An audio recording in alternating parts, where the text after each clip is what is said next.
I am very happy ඔයා කතා කළාට. හැපි නෙවෙයි. ඔයාගේ පුතා ආවා මෙහාට දැන්. ආ? 99න් මම බේරුණා. පුළුවන් ඉක්මනින් මෙතන යන්නේ කිව්වා. නැත්තම් ජීවිතය ගැන ආසාව අත්තරින්නේ කිව්වා. මොනවා? ඒ කියන්නේ මිනිහා දැනගෙන තිනවා ඔයා එතන ඉන්න බව. වෙන මොනවද කිව්වේ?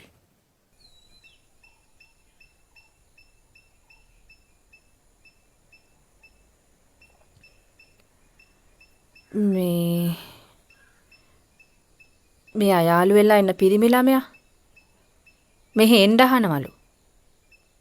මං අර වාට කිව්වේ.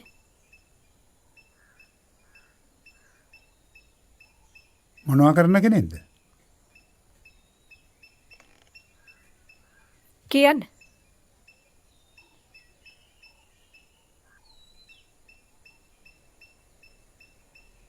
එයා මහත් එක්කව ඩ්‍රයිවිං රස්සාවක් කරන්නේ.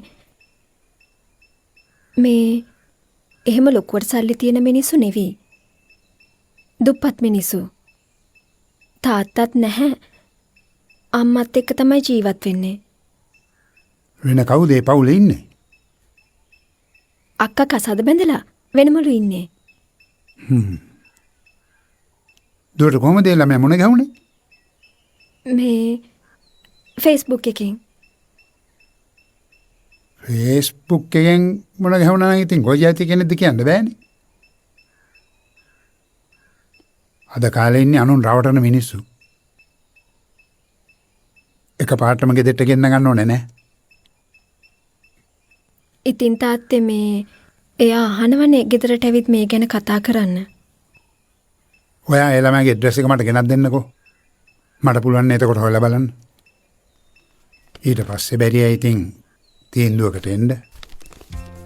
හා එහෙනම් මම ඇඩ්‍රස් එක ඉල්ලලා දෙන්නම් තාත්තේ.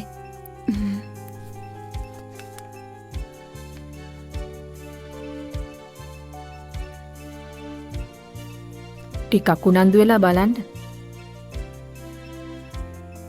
අපිත් මේ වයින් නිදහස් වෙන්න එපාය.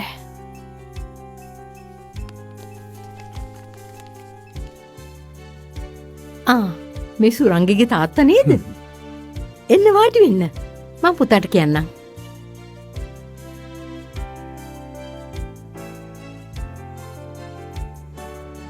ඇලියෝ. අම්මලා පුතාලා සේරම අනුන්ගේ ගෙවල් වල ඉන්නේ තමන්ගේ වගේනේ.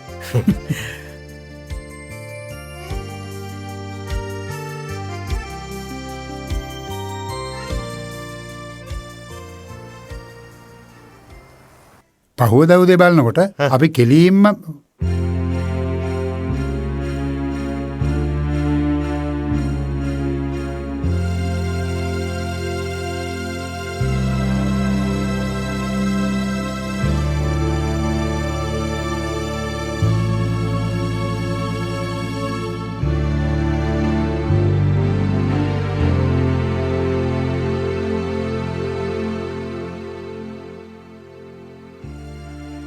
ඉතින් කොහමද අංකල්? ගෙවා ගන්න අමාරු නෑ නේද? නෑ. අර දුව දුන්න ඇඩ්‍රස් එකටම කෙලින්ම ආවා. මේ කරු. හලෝ පුතා. දුකට සැපට දෙකටම මට ඉන්න යාළුවා.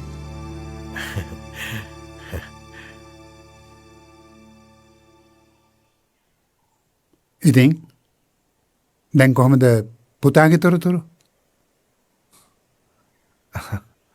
තාත්තා එහෙම